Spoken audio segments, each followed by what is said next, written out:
Les portes-miroirs de l'ascenseur reflétaient une femme qui n'existait pas, une femme de ménage d'âge moyen, mal fagotée dans une tenue bleu marine mal ajustée, ses cheveux châtains ternes tirés en un chignon sévère, d'épaisses lunettes cachant ses perçants yeux verts. Emily Carter pressa le bouton de l'ascenseur avec ses doigts au coussinet calleux, encore peu habitué aux rides prothétiques recouvrant ses mains habituellement manucurées. Le siège de Carter Industries bourdonnait de son énergie habituelle à 7 heures du matin quand Maggie Wilkins se présenta pour son premier service. Le garde de sécurité jeta à peine un coup d'œil à sa fausse carte d'identité. La réceptionniste plissa le nez lorsque le chariot de nettoyage d'Emily passa trop près. Dans les toilettes des cadres, entre les bouteilles de produits d'entretien industriel, elle aperçut son reflet, la fille d'un milliardaire, invisible à la vue de tous. Les mots de son père résonnèrent alors qu'elle récurait les toilettes. Si tu veux vraiment comprendre cette entreprise, deviens quelqu'un que les cadres regardent à travers, pas quelqu'un qu'ils regardent. L'ammoniaque lui brûlait les narines, mais pas autant que les remarques désobligeantes des vice-présidents qui supposaient que la bonne ne comprenait pas l'anglais. Elle mémorisa chaque affront, chaque mouchoir en papier jeté à côté de la poubelle, chaque soupir condescendant lorsqu'elle osait croiser un regard.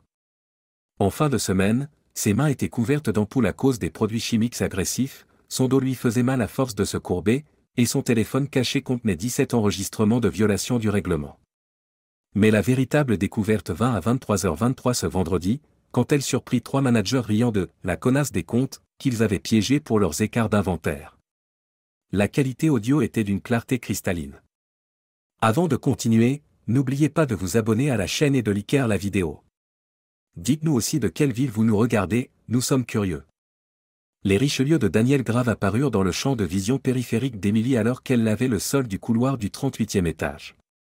Elle reconnut l'orteil gauche éraflé, il avait donné un coup dans son chariot la veille. Wilkins. Mon bureau. Sa voix nasillarde dégoulinait de cette fausse autorité qu'il utilisait en réunion de direction. À l'intérieur, Grave désigna une tasse Starbucks couverte de condensation sur son bureau en acajou. C'est froid. Emily garda les épaules voûtées, la posture soumise de Maggie perfectionnée après des heures d'études de vidéo de surveillance. Je vais vous prendre un café frais, monsieur. Et comment? Il se renversa en arrière, souriant à son reflet dans la fenêtre. Et reflète la salle de conférence. J'ai vu des traces de doigts sur la vitre. Elle avait déjà poli cette table 3 fois. À la station de café, Emily ajusta son micro. La minuscule lentille de ses lunettes captura Grave en train de saboter son travail, éparpillant des miettes sur la moquette fraîchement aspirée, étalant du désinfectant sur des miroirs impeccables. Chaque acte était méticuleusement documenté. Le point de rupture arriva à 2 heures du matin. Grave renversa accidentellement son seau, envoyant une vague d'eau savonneuse sur les plans des serveurs du service informatique. Tandis qu'Emily épongeait, elle remarqua que les documents n'étaient pas des copies mais des originaux, annotés de la main de Reynolds avec des mentions des ajustements hors livre. Ses mains tremblantes ne jouaient pas complètement la comédie tandis qu'elle tamponnait les papiers. La caméra de son badge captura chaque filigrane, chaque chiffre compromettant. Grave ne remarqua jamais qu'elle envoyait discrètement une séquence au serveur privé de son père. De retour dans le local d'entretien, Emily s'autorisa une profonde inspiration. Le déguisement fonctionnait parfaitement. Trop parfaitement. Ces gens ne voyaient pas un être humain quand ils la regardaient, juste un fantôme existant pour nettoyer leurs dégâts.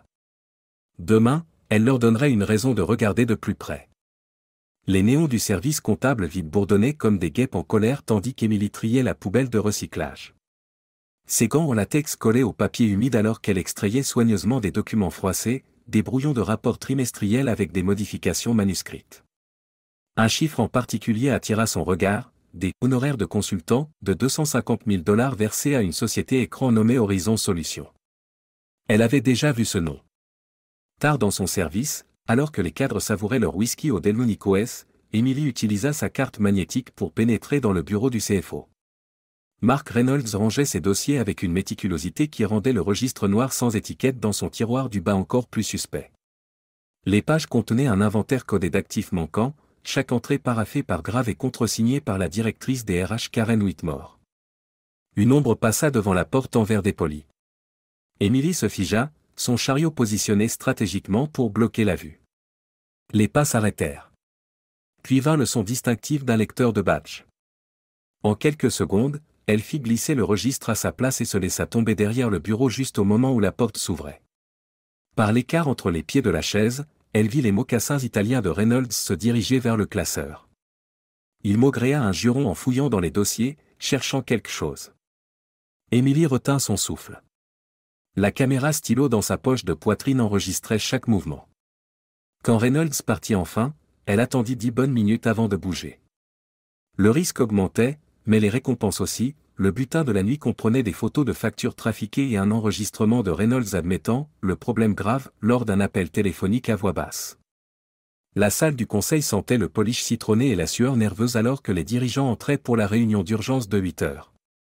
Emily s'attarda près de la station de café, adoptant une posture délibérément effacée tout en remplissant les tasses.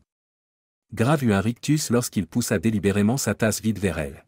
« Nettoie ça, Maggie. » Elle attrapa la tasse en plein vol sans renverser une goutte.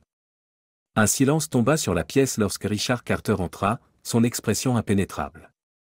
Avant de commencer, dit-il en insérant une clé USB dans le système de conférence, je crois que ma fille a des découvertes à partager. Toutes les têtes se tournèrent quand Emily ôta ses lunettes et sa perruque. Des exclamations fusèrent lorsque les écrans s'allumèrent avec des images horodatées, Grave sabotant le travail, Reynolds détruisant des documents, Whitmore apprenant aux témoins à mentir.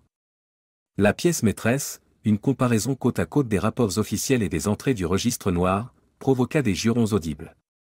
Emily parla avec une précision chirurgicale. En 17 jours, j'ai documenté 43 violations des règles, 18 cas de harcèlement et 2,3 millions de dollars de transactions frauduleuses. Elle tapa sur sa tablette et les écrans affichèrent des virements vers des comptes offshore. Tous opportunément initiés après les audits trimestriels. Grave se rua vers elle, petite salle. La sécurité l'intercepta avant qu'il ne fasse 2 pas. Tandis qu'on escortait les conspirateurs dehors, Emily croisa chaque regard choqué à tour de rôle, à ceux qui ont traité Maggie Wilkins avec décence humaine, dit-elle en lissant son uniforme devenu inutile, merci. Vous dirigerez ce service d'ici vendredi. L'ovation debout dura 3 bonnes minutes. Dans le hall, le vrai personnel d'entretien, ceux qui avaient appris à Emily à cirer les sols correctement, applaudirent le plus fort. Les tours de verre de Carter Industries scintillaient sous le soleil matinal, leurs vitres immaculées reflétant une entreprise renaissante. À l'intérieur, les couloirs bourdonnaient d'une énergie nouvelle, des conversations entre cadres et employés d'entretien, des rires dans des salles de pause autrefois strictement séparées, la sensation palpable que quelque chose de fondamental avait changé. Emily Carter se tenait à la fenêtre de son nouveau bureau, regardant le dernier van de presse s'éloigner. La frénésie médiatique avait été incessante après la révélation de son infiltration. Les analystes débattaient pour savoir si ses méthodes étaient révolutionnaires ou téméraires, tandis que les humoristes moquaient l'arrestation en larmes de Daniel Grave. Rien de cela n'avait d'importance maintenant. Le vrai travail commençait juste. En bas dans le hall, elle repéra Carlos, un des agents d'entretien de nuit qui lui avait appris à cirer les sols, montrant le nouveau système ergonomique de serpillière à un groupe de stagiaires ébahis. Cette scène aurait été impensable 2 mois plus tôt, quand le personnel de nettoyage devait rester invisible. Maintenant, ils se déplaçaient dans l'immeuble la tête haute, leur badge leur donnant accès à des espaces autrefois interdits. Les changements n'avaient pas été faciles. Plusieurs cadres supérieurs avaient démissionné plutôt que de s'adapter aux nouvelles mesures de transparence. Les réunions avec les investisseurs étaient devenues tendues quand Emily proposa de rediriger les bonus des dirigeants pour financer des aides à la garde d'enfants pour les employés horaires. Le service juridique faillit avoir un anévrisme collectif quand elle insista pour publier les résultats complets de l'audit plutôt qu'un règlement discret. Pourtant, chaque obstacle était compensé par de petites victoires. Quand le personnel de la cafétéria reçut ses premiers bonus. Quand la jeune comptable terrifiée qui avait découvert la fraude fut promue responsable du nouveau groupe d'éthique. Le matin où Emily trouva sur son bureau un mot manuscrit, « Merci de nous avoir vus », signé par toute l'équipe d'entretien. Son téléphone vibra avec une alerte, 15 heures, revue trimestrielle avec son père. Elle prit les escaliers plutôt que l'ascenseur, saluant les employés croisés en chemin. La porte des toilettes femmes du 5e étage restait ouverte, une initiative de son père, un geste symbolique après avoir appris que les employés évitaient de boire pour échapper aux commentaires graveleux de Grave sur les pauses pipi. Richard Carter leva les yeux de son bureau à son entrée, son expression sévère laissant place à une lueur de fierté. Le Wall Street Journal a encore appelé, dit-il en poussant le journal vers elle. Le titre disait « De femme de ménage à justicière, comment une femme a nettoyé le monde des affaires. Émilie y jeta à peine un coup d'œil. Ils ont passé à côté de l'essentiel, dit-elle en sortant une photo froissée de sa poche, un selfie pris avec l'équipe de nettoyage de nuit pendant sa mission d'infiltration. Voici la vraie histoire. Derrière les baies vitrées du sol au plafond, la ville s'étendait jusqu'à l'horizon. Quelque part là-bas, Daniel Graff ourdissait sans doute son retour. D'autres entreprises cachaient certainement leur propre version de la corruption.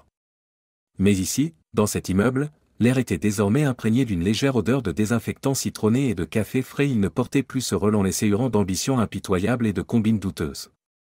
En retournant à son bureau, Émilie passa devant les toilettes des cadres. Par habitude, elle vérifia le distributeur d'essuie-mains. Rempli à rapport. Les miroirs brillaient. Et discrètement gravés dans l'encadrement de la porte, visible seulement pour qui savait où regarder, les initiales MW, laissées par l'équipe d'entretien en hommage silencieux à cette femme qui n'avait jamais vraiment existé, mais dont l'héritage leur survivrait à tous. La révolution, finalement, n'avait pas été télévisée. Elle s'était construite pas à pas, au balai, à la serpillière et au chiffon. N'oubliez pas de vous abonner et de laisser un like, ça compte beaucoup pour nous.